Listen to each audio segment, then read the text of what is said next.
안녕하세요, 중고등부 친구들. 반갑습니다. 한 주간 잘 지냈나요?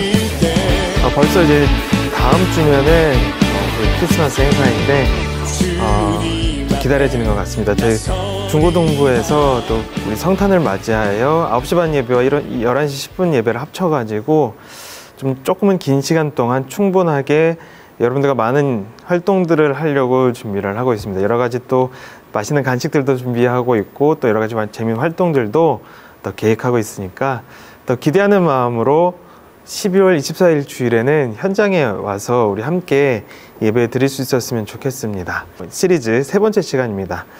오늘 제목은 아이 컨택이라는 제목이에요. This is Real Christmas라는 큰 주제 안에서 세 번째 시간 아이 컨택이라는 제목으로 여러분들과 이야기를 나누려고 해요.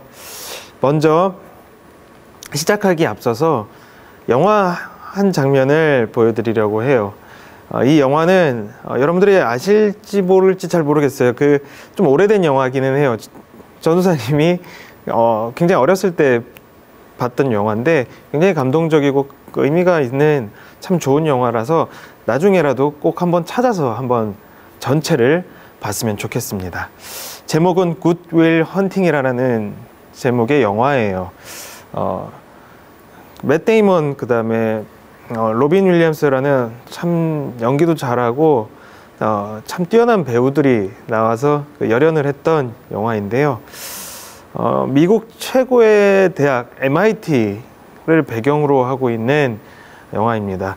천재들이 모여있고 정말 수재들이 뛰어난 실력을 가지고 공부하는 그곳에 한 독특한 친구가 있습니다. 이 친구는 사실 학교를 제대로 다닌 적이 없었던 고아였고 굉장히 어려운 빈곤한 상황을 살아가고 있는 사람이었어요. 이 친구는 MIT 학생이 아니라 MIT에서 청소를 하고 있었던 청소 노동자였습니다. 그 친구의 이름은 윌 헌팅인데 그 친구는 어렸을 때부터 불우하고 힘든 생활을 하였기에 성격도 굉장히 고집불통이고 저항적이고 공격적인 면들도 많았고 타인에 대해서 굉장히 방어적이고 경계심이 많은 태도를 취합니다.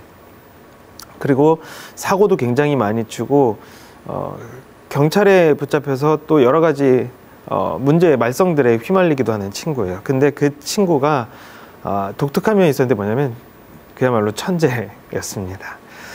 그 친구는 비록 청소 노동자였고 학교 교육도 제대로 받지 않았지만 그 MIT 그 안에 있는 그 누구보다도 뛰어난 머리를 가졌고 엄청난 실력을 가진 천재적인 능력을 가진 사람이었습니다. 정말 상반된 그 능력을 가진 그 친구지만 그 저항적이고 반항기 많고 상처받은 마음으로 가득 찬 그 친구였기 때문에 그 실력을 제대로 발휘할 기회를 잡지 못합니다. 그런 그에게 마지막으로 한 사람이 다가옵니다. 바로 그 MIT의 심리학 교수인데 그 사람을 만나면서 헌팅이라는 친구의 삶도 굉장히 큰 변화를 맞이하게 됩니다. 그 헌팅이라는 친구의 내면을 이 교수는 만져주고 만나고 접촉하면서 이 헌팅이라는 친구는 처음으로 자기 자신의 자아와 대면하게 되고 그 안에서 스스로의 상처를 극복하고 한 걸음 더 나아갈 수 있는 중요한 인생의 전환점을 맞이하게 되는 영화예요. 네, 이 영화의 내용을 제가 짧게 이야기를 해드렸는데 오늘 여는 질문으로 이 내용을 가지고 한번 생각해 보면서 나누어 봤으면 좋겠습니다. 내 마음을 이해받지 못한다고 느낀 적이 있나요? 혹은 반대로 누군가의 마음을 몰라줘서 오해가 생긴 적이 있나요? 이 부분에 대해서 한번 생각해 봤으면 좋겠습니다. 네, 친구들 어떤 생각이 들었나요? 우리가 기분이 상하게 되는 일, 우리 마음이 속상해지는 수많은 일 중에서 꽤 큰 부분을 차지하는 일 중 하나가 뭐냐면 나에 대해 잘 모르는 사람이 어떤 제3자가 함부로 나에 대해서 판단할 때예요. 그리고 나에 대해서 설명하려고 하고 내 생각이나 내 감정을 다 안다라고 생각하면서 행동할 때 우리는 굉장히 마음에 상처를 받거나 기분이 몹시 상하거나 합니다. 이런 마음이 들죠. 네가 나에 대해서 뭘 알아? 혹은 나에 대해서 하나도 모르면서 함부로 이야기하지 마라는 어떤 그런 단단한 마음이 우리 마음에 들어오기도 합니다.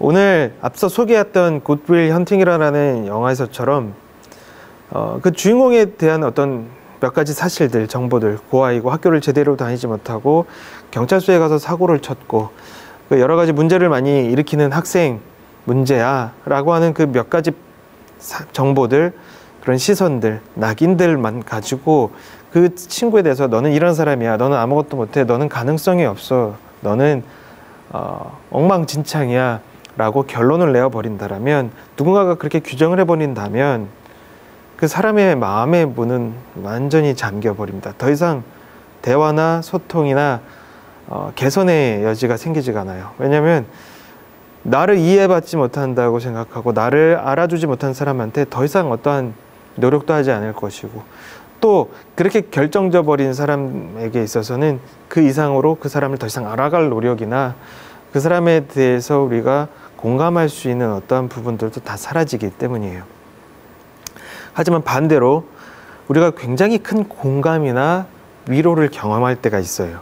언제냐면 진정으로 내가 이해받고 있다라는, 누군가에게서 완전히 이해되고 있다라는 느낌을 받을 때예요. 다시 말하면 진정으로 공감받을 때입니다. 때로는 우리가 그런 생각이 들 때가 있어요. 나조차도 내 마음을 알 수가 없고 내 감정을 제대로 파악하기 어려울 만큼 혼란스럽거나 힘들 때가 있습니다. 혹은 내 말로 이 감정이나 생각이나 이 내 마음에 있는 복잡한 부분들을 설명하기 어려울 때가 있어요. 그래서 그런 답답함과 모함이, 혹은 내 마음에 있는 여러 가지 그 상처들이나 감정들이 삐쭉삐쭉하게 내 몸을 통해 나와서 날카로운 말이나 행동으로 드러날 때가 있습니다. 그렇게 돼서 이렇게 문제가 일어나고 관계에서 여러 가지 힘든 일들이 생겨날 때, 그런 와중에 내 마음을 진실로 알아주는 사람을 만날 때예요. 너가 이래서 이랬구나, 너가 이런 마음이었고 이런 감정이라서 이렇게 힘들구나 라면서 나조차도 설명하기 어렵던 내 마음을 알아주고 이해해주고 그리고 감싸주고 그 마음에, 그 감정에 귀를 기울여 줄 때 우리의 마음은 열립니다. 우리의 마음은 활짝 열리고 위로받는 느낌, 정말 따뜻하게 품어지는 느낌을 받게 돼요. 굉장히 포근한 느낌이죠. 옛말에 이런 말이 있어요. 선비는 자기를 알아주는 사람을 위해 목숨을 건다라는 말이 있습니다. 그만큼 누군가가 나를 알아준다는 것, 나를 깊이 이해하고 공감해 준다라는 것은 내 생명을 걸 수 있을 만큼의 동기를 부여하는 큰 에너지를 받는다라는 거예요. 큰 감동을 주고 큰 사랑을 받는 경험을 우리에게 준다라는 것입니다. 혹시 여러분들에게는 진정으로 여러분을 알아주는 사람이 있나요? 여러분들 인생에서 여러분들을 공감해주고 이해하는 사람을 만나신 적이 있나요? 더할 나위 없는 큰 축복인데 그런 사람들이 여러분들에게 있었으면 좋겠어요. 어떠한 돈으로도 어떠한 것으로도 살 수 없는 정말 가장 큰 선물이기 때문이에요. 여러분들이 그런 사람들을 만나길 축복합니다. 이어지는 질문으로 우리 함께 나눠봤으면 좋겠는 것은 여러분 삶에 있어서 가장 마음에 와닿던 위로는 어떤 것일까요? 가장 마음을 감싸주었던 격려는 어떤 내용일까요? 혹은 앞으로 내가 가장 받기를 원하는, 받았으면 좋겠다고 생각하는 위로는, 격려는 어떤 것일까요? 어떻게 내 마음을 공감해 줬으면 좋을까요? 한번 나눠봤으면 좋겠습니다. 네, 위로받은 경험이 생각나셨나요? 여러분들이 그런 기억들이 많았으면 좋겠습니다. 그런 기억을 마음에 가득 품고 오늘 우리에게 주시는 말씀, 함께 나눌 말씀을 읽어보도록 하겠습니다. 빌립보서 2장 5절에서 9절 말씀입니다. 쉬운 성경으로 제가 읽어드리겠습니다. 예수님처럼 생각하고 행동합시다. 그분은 하나님과 똑같이 높은 분이셨지만 결코 높은 자리에 있기를 원하지 않으셨습니다. 오히려 높은 자리를 버리시고 낮은 곳으로 임하셨습니다. 사람의 모습으로 이 땅에 오시고 종과 같이 겸손한 모습을 취하셨습니다. 이 땅에 계신 동안 스스로 낮은 자가 되시며 하나님께 순종하셨습니다. 예수님은 목숨을 버려 십자가에 달려 돌아가시기까지 하나님의 말씀을 따랐습니다. 그러므로 하나님은 예수님을 최고로 높은 자리에 올리시고 모든 이름 위에 뛰어난 이름이 되게 하셨습니다. 아멘. 오늘 This is Real Christmas 파트 3 아이 컨택의 주제는 바로 이것입니다. 우리를 공감하고 이해하시는 하나님에 대한 이야기예요. 공감을 하기 위해서는 상대를 이해해야 합니다. 상대가 어떤 처지인지 어떤 상황인지 그 상황이 얼마나 힘든지 혹은 어떻게 그 사람에게 영향을 미치는지에 대해서 이해를 하고 있어야 합니다. 예를 들어 여러분 한번 상상을 해봅시다. 여러분들이 저기 아프리카에서 뛰놀고 있는 아프리카 코끼리의 삶을 이해할 수 있나요? 공감 가능하신가요? 나는 아프리카 코끼리의 삶이 이해가 되고 그 아프리카 코끼리의 경험하는 하루의 일과나 그들이 받는 스트레스나 감정이나 여러 가지 그런 어떤 자극들을 다 이해할 수 있고 그 모든 일상들이 다 내 마음에 공감이 돼 라고 한다면 거짓말일 거예요. 아프리카에서 가본 친구들도 그렇게 많지 않을 것이고 아프리카 가서도 그 아프리카 코끼리들과 같이 생활을 하고 그들의 감정과 생활을 일상을 느꼈던 친구들도 거의 없을 거라고 저는 생각을 합니다. 우리가 막무가내로 상상하는 것이 아니라 정말 진정으로 아프리카의 코끼리의 마음을 알 수 있는 친구들은 한 명도 없을 거예요. 그렇게 되기도 어려울 것이고요. 여러분들이 아프리카 코끼리와의 사이의 간격은 너무나도 크기 때문이에요. 이해하기에는 그 아프리카 코끼리의 하루를 알기에는 그 체중과 그 크기와 또 그 몸의 구조와 그 모든 것들을 가지고 경험하는 그 삶의 모든 환경들을 우리가 똑같이 이해하기는 너무 어려울 거예요. 왜냐하면 우리가 살아가는 환경과 우리가 살아가는 신체 구조와 모든 면에서 너무나도 다르기 때문입니다. 그래서 우리는 아프리카 코끼리의 마음을, 생각을, 삶을 이해하기 어려워요. 사실 그런데 하나님, 전능하신 창조주 하나님과 유한하고 불완전한 인간 사이의 거리도 그만큼이나 멀었어요. 우리와 코끼리 사이의 거리보다 더 먼 거리로 떨어져 있는 것이 사실 하나님과 우리와의 거리입니다. 정말 접근 불가의 차원이에요. 수많은 사람들, 종교를 가진 이들 혹은 기독교가 아닌 다른 종교를 가진 이들 포함해서 많은 이들이 가장 이해하기 어려워했고 의아해하고 궁금해하는 부분이 바로 예수님의 존재입니다. 왜냐하면 왜 신이 인간이 되었을까?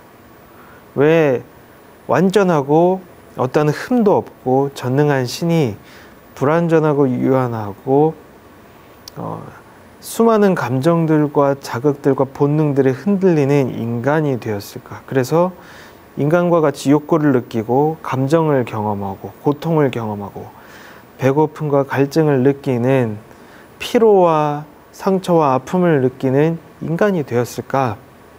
신이라면 겪지 않아도 될 것을 왜 그 인간까지 내려왔을까? 그것이 그들에게 있어서 가장 이해할 수 없는 부분이고 의아해하는 부분입니다. 왜 그러셨을까? 하지만 그들에게는 이것이 가장 의아하고 이해 안 되고 어렵고 말이 안 된다라고 하는 부분이지만 기독교인들에게 있어서 이 부분은 핵심입니다. 가장 중요한 부분 중에 하나예요. 왜냐하면 하나님께서 인간이 되심은, 하나님께서 우리와 똑같은 완전한 인간이 되심은 가장 큰 사랑의 표현 중 하나이기 때문이에요. 우리를 이해하기 위하여, 우리를 공감하기 위하여, 우리의 힘듦의 자리에, 우리가 느끼는 모든 자극과 감정의 자리, 그곳으로 하나님께서 들어오신 것이거든요. 완전한 인간이 된다는 것은 그만큼 우리를 100% 이해하시고 100% 공감하시고 100% 하나가 되었다는 것을 의미합니다. 우리가 12월 첫 주부터 This is Real Christmas라는 제목으로 나누었던 파트 1 Under Pressure, 파트 2 임마누엘, 그리고 파트 3 오늘 나누는 Eye Contact, 이 모든 주제를 관통하는 말이 바로 그거예요. 인간이 되신 하나님. 그 이유는 우리를 너무 사랑하기에, 우리를 너무 이해하고 싶고, 우리가 너무 공감하고 싶고, 우리와 너무 하나가 되고 싶기에 그 무한한 거리를 건너 인간의 자리까지 오셨습니다. 아이 컨택, 그 의미는 뭐냐면 드디어 하나님이 우리와 눈높이를 맞추고 눈맞춤을 하기 위해 하나님께서 우리의 눈높이로 오셨다라는 거예요. 우리가 하나님의 눈높이로 올라갈 수가 없어요. 불가능합니다. 우리는 결코 그 높이까지 갈 수가 없어요. 그래서 하나님께서 낮추신 거예요. 우리의 눈높이로 오셔서 우리의 눈높이에서 우리를 이해하시고 우리와 눈을 마주 보시면서 우리의 감정과 우리의 삶을 그대로 겪으시면서 이해하셨습니다. 이것이 바로 하나님의 가장 큰 놀라운 사랑입니다. 하나님은 우리를 이해하십니다. 저를 이해하시고 여러분을 이해하세요.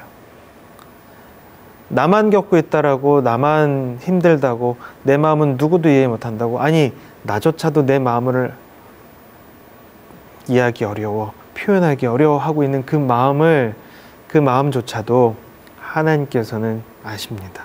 어떻게 하시냐고요?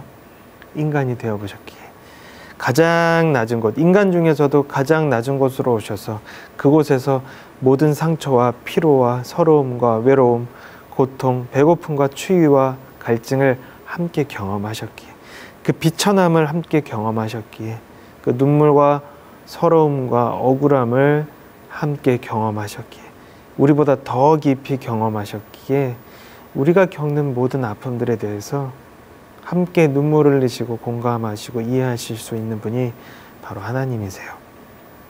우리를 너무 이해하시기에, 우리를 너무 아시기에, 너무 공감하시기에 그 하나님께서는, 이 땅에 오신 우리 예수님께서는 우리를 위해서 죽기로 결심하십니다. 우리가 잘못해서 겪어야 될, 우리가 잘못해서 우리가 마땅히 받아야 될 심판인 죽음이, 그 가장 큰 형벌인 사망이 우리에게 다가와야 되지만 우리를 너무 공감하시고 이해하시기에 그 형벌마저 그분이 대신 짊어지시기로 결심을 합니다. 왜냐하면 이미 우리를 너무나도 이해하셨기 때문이에요.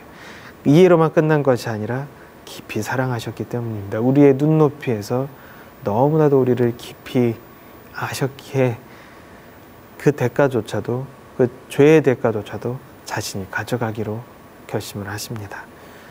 그 시작점이 바로 예수님의 탄생입니다. 지난 3주간 예수님의 탄생의 의미에 대해서 살펴보았습니다. 하나님을 너무 어려워하지 마세요. 하나님은 여러분을 너무 사랑하시는 분이세요. 또 누구보다 여러분을 이해하고 있고 공감하고 있고, 그리고 더 이해하고 더 공감하기를 원하시는 분입니다. 그래서 그것을 위해서라면 어떤 희생도, 어떠한 노력도 얼마든지 감수하기로 마음을 먹으시는 분이심을 기억했으면 좋겠습니다. 그 하나님의 사랑을 기억하면서 한 주간 힘있게 살아갈 수 있었으면 좋겠습니다. 그리고 다음 주 12월 24일 주일에 우리 함께 만나서 또 기쁨으로 함께 예배드리고 성탄 행사를 같이 했으면 좋겠습니다. 그때까지 건강하게 한 주 될 뻔했습니다. 안녕.